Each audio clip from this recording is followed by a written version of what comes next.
Hello दोस्तों, good morning. मेरा नाम सुनील यादव। मैं आप सभी लोगों का आपके यूट्यूब चैनल बॉडी स्टडी पर स्वागत करता हूं। आज हम एसएससी सीजीएल के प्रीवियस ईयर क्वेश्चन के साथ आप लोगों के बीच में आए हैं, जो कि आप लोगों के एग्ज़ाम के लिए बहुत ही महत्वपूर्ण है। और एसएससी सीजीएल 2023 का एग्ज़ाम होने वाला है। एडमिट कार्ड स्टेटस सब शो कर रहा है। तो जिस भी बच्चों का एडमिट कार्ड आ गया है, जिसका एग्ज़ाम पहले है, वो बच्चे इस क्लास को ज़रूर देखें, क्योंकि यहाँ से एसएससी का ये फंडा है कि वो हमेशा अपने प्रीवियस ईयर से क्वेश्चन उठाता है और क्वेश्चन पूछता है। तो आप लोग ज़रूर इस वीडियो को लाइक, शेयर, चैनल को सब्सक्राइब करें और इस क्लास के सभी 20 क्वेश्चनों को ध्यान से देखिए और पढ़िए। सभी ऑप्शन को देखिए, क्योंकि जितने भी ऑप्शन है, जितने भी क्वेश्चन है, वो बहुत महत्वपूर्ण है और एग्ज़ाम में आने की 100% चांसेस है। तो आप लोग वीडियो को स्किप ना करें, वीडियो को पूरा देखें, वीडियो को लाइक करें, शेयर करें अपने दोस्तों में और चैनल को सब्सक्राइब ज़रूर करें। तो आज हम स्टार्ट करते हैं। आइए पहले क्वेश्चन के साथ। ये जो क्वेश्चन है एसएससी सीजीएल 2022 दिसंबर में जो पेपर हुए थे, वहीं का ये क्वेश्चन है और मैं वहीं के क्वेश्चन को यहाँ पे अपने यहाँ लेकर आया हूँ। तो आइए, पहला क्वेश्चन क्या कहता है। पहला क्वेश्चन पंजाब में पंजाब राज्य में निम्नलिखित में से कौन सा त्यौहार खालसा पंथ के उपलक्ष्य में मनाया जाता है। तो आप लोगों को पहले ये पता होना चाहिए कि खालसा पंथ क्या है। तो खालसा पंथ की जो स्थापना थी, वो गुरु गोविंद सिंह ने की थी 1699 में। 1699 में गुरु गोविंद सिंह ने की थी। इस दिन उन्होंने पाँच लोगों को अमृत पान कराया था और उन्हें उसके बाद अपने आप भी वो उन्हीं लोगों से अमृत पान किए थे। और इस खालसा पंथ का जो स्थापना हुआ 1699 में, ये बैसाखी के दिन हुआ था और इसीलिए बैसाखी का पर्व भी मनाया जाता है। तो इसके उपलक्ष्य में बैसाखी का पर्व मनाया जाता है। अगला है क्वेश्चन, देखिए, तीज, लोहड़ी, ये सब भी पर्व है और ये सब भी लोहड़ी जो है मनाया जाता है पंजाब में भी शायद और हरियाणा में। तो भारत के निम्नलिखित राष्ट्रपतियों में से कौन योजना आयोग के उपाध्यक्ष भी थे। योजना आयोग के उपाध्यक्ष भी थे। तो भारत के निम्नलिखित राष्ट्रपतियों में से कौन योजना आयोग के उपाध्यक्ष थे। तो योजना आयोग की जो स्थापना हुई थी, कब हुई थी। तो योजना आयोग की स्थापना 15 मार्च 1950 में हुई थी। उस समय वर्तमान में जो प्रधानमंत्री थे पंडित जवाहरलाल नेहरू, उन्हीं की अध्यक्षता में इसकी स्थापना हुई थी योजना आयोग की। अब ये योजना आयोग के जगह पे नीति आयोग आ गया है। तो उस समय के तो जो है अध्यक्ष पंडित जवाहरलाल नेहरू थे, लेकिन ये पूछा है क्वेश्चन के उपाध्यक्ष भी थे, तो ये प्रणब मुखर्जी हैं। कौन है? प्रणब मुखर्जी। अगला है क्वेश्चन, अंतर्राष्ट्रीय अहिंसा दिवस कब मनाया जाता है। अंतर्राष्ट्रीय अहिंसा दिवस कब मनाया जाता है? क्या 15 अगस्त को अंतर्राष्ट्रीय अहिंसा दिवस मनाया जाता है? नहीं। 15 अगस्त को क्या मनाया जाता है? आप लोगों को अच्छे से पता है। 31 अक्टूबर को मनाया जाता है क्या अहिंसा दिवस? 2 अक्टूबर को मनाया जाता है या 14 नवंबर को? तो अहिंसा दिवस, अहिंसा के पुजारी किसे कहा जाता था? आप लोग ये कमेंट बॉक्स में कमेंट करके बताएं। और अहिंसा दिवस मनाया जाता है, आप लोगों को पता होना चाहिए, 2 अक्टूबर को। 2 अक्टूबर को अहिंसा दिवस मनाया जाता है।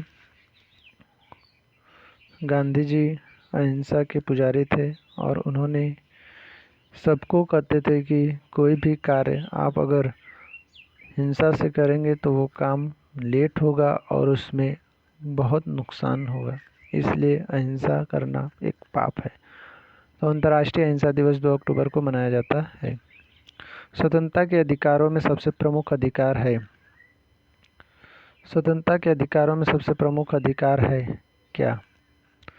तो देखिए, स्वतंत्रता का अधिकार निवारक निरोधक है, ये भी एक अधिकार हमें मिला है। इकट्ठा होने की आज़ादी भी है हमें। भाषण और अभिव्यक्ति की स्वतंत्रता का भी अधिकार है। लेकिन इन अधिकारों में से सबसे प्रमुख अधिकार के बारे में बताया जाना पूछा है तो इसका होगा जीवन और व्यक्तिगत स्वतंत्रता का अधिकार सबसे प्रमुख अधिकार है। अगला, निम्नलिखित में से किसे भारतीय शास्त्रीय संगीत में सरोद सम्राट के नाम से जाना जाता है? तो सरोद सम्राट, सरोद क्या है? एक शास्त्रीय संगीत का यंत्र है।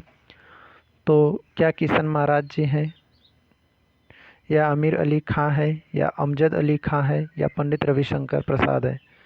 तो ये नाम जो पंडित रविशंकर प्रसाद बहुत फेमस है सितार वादक के लिए। किशन महाराज, गुदई महाराज और भी हैं लोग, वो लोग किसके लिए हैं? आमिर अली खां किसके लिए हैं?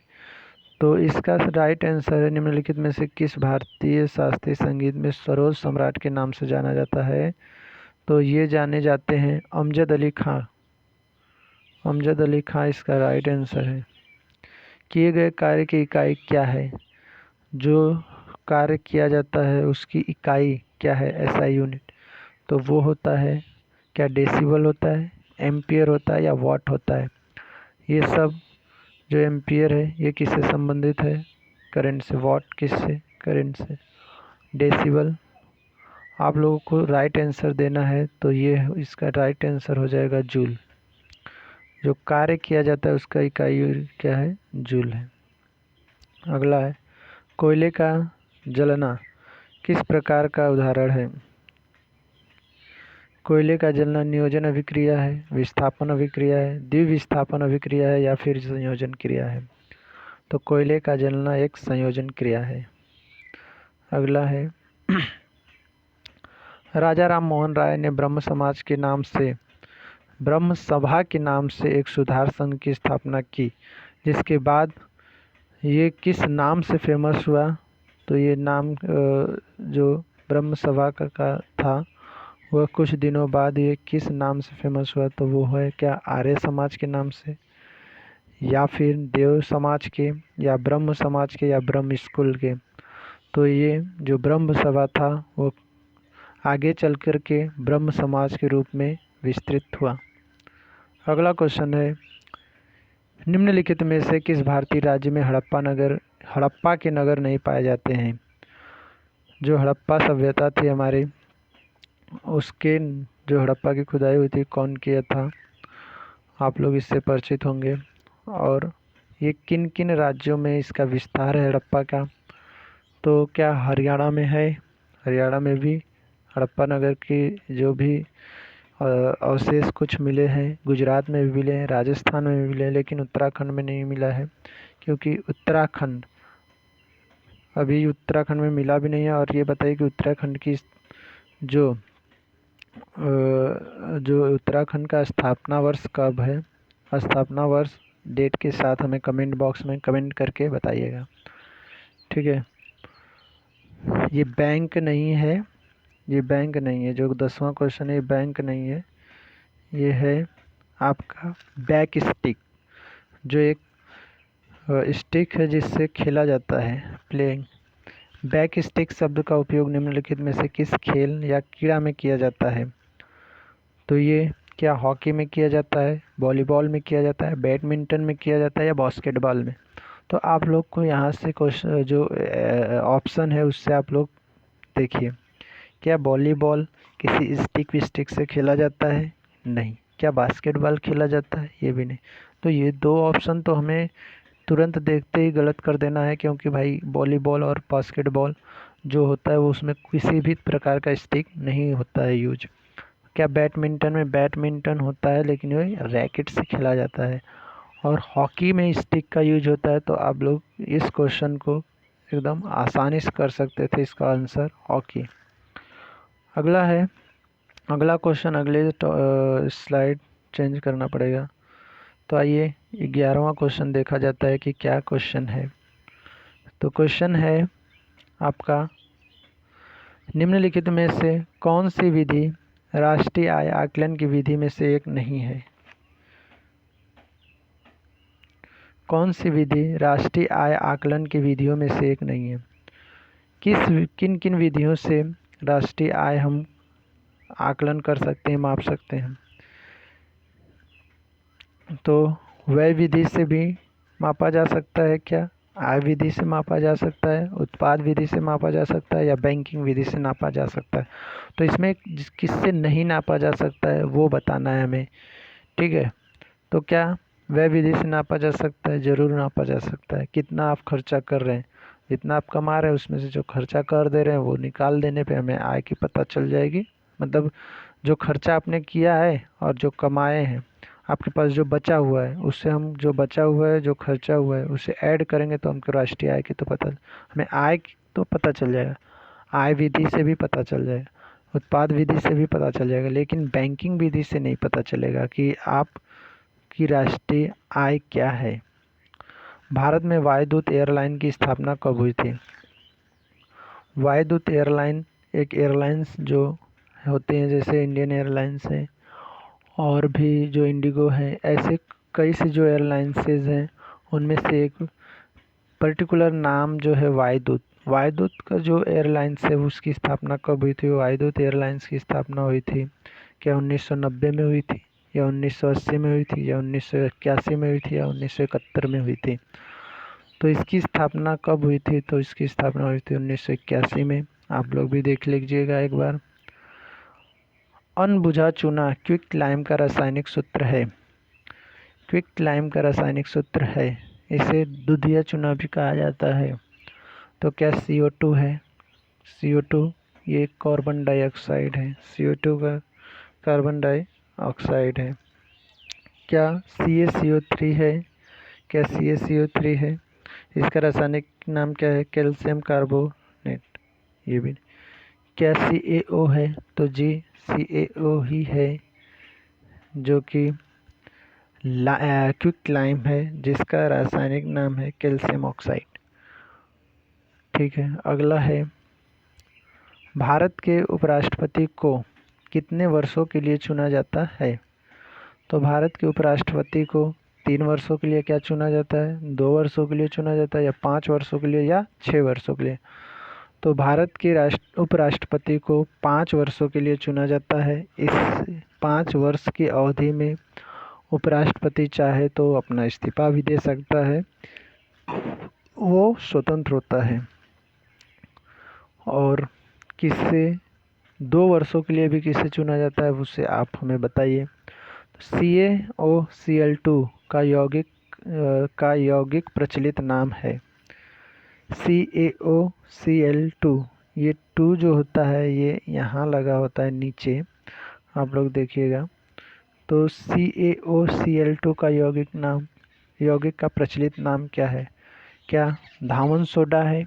धावन सोडा जो वॉशिंग सोडा होता है वो है, या बेकिंग सोडा है जो खाने में यूज किया जाता है, या जिप्सम है, या जो ब्लीचिंग पाउडर पानियों को साफ करने में किया जाता है वो है? तो आप लोग बताइए कि CaOCl2 किस का यौगिक नाम है? ब्लीचिंग पाउडर है? तो ये है ब्लीचिंग पाउडर का है।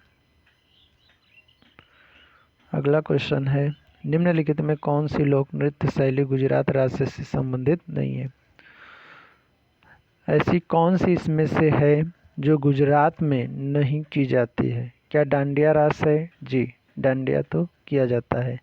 ये कहाँ का भी, ये और भी जगहों पे और राज्य में भी किया जाता है, जैसे कि महाराष्ट्र में, क्योंकि महाराष्ट्र और गुजरात एक दूसरे से अलग हुए हैं। तो कुछ चीज़ें हैं जो सेम मिलती जुलती हैं। अगर किसी भी राज्य से कोई अलग राज्य बनता है तो ज़रूर कुछ ना कुछ सिमिलरिटी हमें देखने को मिलती है। ठीक है, तो आइए कौन सा नहीं है इसमें? डांडिया है, ठीक है, गरबा भी है, बिनछुड़ो भी है, लेकिन विदेशिया नहीं है। विदेशिया कहाँ का है? विदेशिया आपका बिहार का है, और भी बिहार के हैं जो कि आप लोग याद करिएगा। निम्नलिखित में से निम्नलिखित में से कहाँ गया निम्नलिखित में से कौन सा त्यौहार अगस्त सितंबर के महीने में मनाया जाता है? क्या अगस्त सितंबर में मकर संक्रांति मनाई जाती है? नहीं। अगर अगस्त सितंबर में नहीं, ये तो जनवरी के माह में मनाई जाती है और ये 14 या 15 जनवरी को मनाई जाती है। बीकानेर महोत्सव कई तरीके का बीकानेर महोत्सव होता है। क्या पतंग महोत्सव मनाया जाता है क्या? नहीं, पतंग महोत्सव भी जनवरी के माह में मनाया जाता है। ओणम मनाया जाता है क्या? जी, ओणम मनाया जाता है अगस्त और सितंबर के माह में। और ये ओणम किस राज्य का है, राज्य में मनाया जाता है? तो ये केरल राज्य में मनाया जाता है। अगला है, हिंदू कॉलेज की स्थापना 1791 में कहाँ की गई थी? तो देखिए, जो है हिंदू कॉलेज की स्थापना 1791 में तो हो गई थी, लेकिन कहाँ की गई थी? तो हिंदू कॉलेज की स्थापना क्या सूरत में की गई थी? गलत है। ढाका में की गई थी? नहीं। कलकत्ता में की गई थी? नहीं। कहाँ की गई थी? बनारस में। और इसकी स्थापना कौन किया था? तो इसकी स्थापना किए थे श्री जोनाथन डंकन जी ने किए थे इसकी स्थापना। और अगला क्वेश्चन है, ज्योतिबा फूले ने 1873 में गुलामगिरी निम्नलिखित में से किस भाषा में लिखी थी? गुलामगिरी पुस्तक जो है बहुत फेमस है, जो कि एग्ज़ामों में हमेशा पूछी जाती है। इसका डेट भी पूछा जाता है। तो ज्योतिबा फूले ने 1873 में गुलामगिरी निम्नलिखित में से किस भाषा में लिखी थी? क्या हिंदी में लिखी थी? नहीं। अंग्रेजी में? नहीं। गुजराती में भी नहीं, ये लिखे थे मराठी में। और ज्योतिबा फूले एक समाज सुधारक थे और इन्होंने समाज सुधारक के लिए कार्य करते हुए एक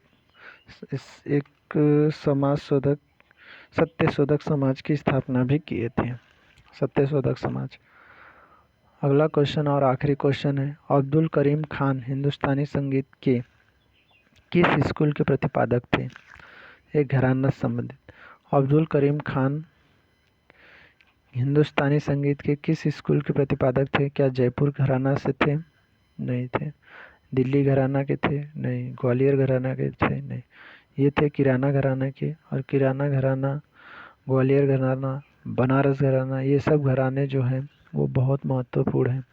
आप लोग इन घरानों से ज़रूर क्वेश्चन को जितने भी होते हैं उनको आप लोग पढ़िए। तो आज के लिए केवल इतना ही। आप लोग, उम्मीद मैं करता हूँ कि आप लोग इन वीडियो को अच्छे से देखेंगे, क्वेश्चन को देखेंगे, क्वेश्चन को पढ़ेंगे, क्योंकि क्वेश्चन बहुत महत्वपूर्ण है। आप लोग वीडियो को लाइक, शेयर और चैनल को सब्सक्राइब ज़रूर किया करें, क्योंकि इससे हमारा भी मोटिवेशन बढ़ता है और आप लोगों के लिए अच्छे अच्छे विचार मेरे मन में आते हैं। और क्वेश्चन के भी आप लोग को पता है कि वीडियो बनाने में बहुत टाइम लगता है। ये जो वीडियो 10 मिनट या 15 मिनट का होता है, उसके पीछे की जो टाइमिंग होती है, आप लोग अगर फील करेंगे तो आपको लगेगा कि हाँ, मेहनत की जाती है। लगभग 1 घंटे, सवा घंटे लग जाते हैं, जो आपके 10 मिनट या 15 मिनट के लिए आपको वीडियो देखने को मिलती है। इसके पीछे का जो टाइम होता है उसमें ज़्यादा टाइम लगता है, क्योंकि टाइप करना होता है, क्वेश्चन का कलेक्शन किया जाता है, क्वेश्चन कहाँ, मतलब किस तरीके का है, एग्ज़ाम में आया है, नहीं आया है, इम्पोर्टेंट है या भी नहीं, या फालतू में पढ़ा के बच्चों को गुमराह करना, ऐसा नहीं है। तो इसलिए टाइम लगती है। तो आप लोग उस टाइम की वैल्यू रखें। फ्री में चीज़ें मिल रही हैं तो इसका ये नहीं मतलब होता है कि उसके लिए आदमी मेहनत नहीं किया है। आप लोग ज़रूर वीडियो को पूरा देखा करें, वीडियो को लाइक, शेयर और चैनल को सब्सक्राइब ज़रूर किया करें। चलिए, आज के लिए बस इतना ही। थैंक यू, धन्यवाद। कल सुबह फिर 8 बजे मिलेंगे एक नए वीडियो के साथ। Thank you.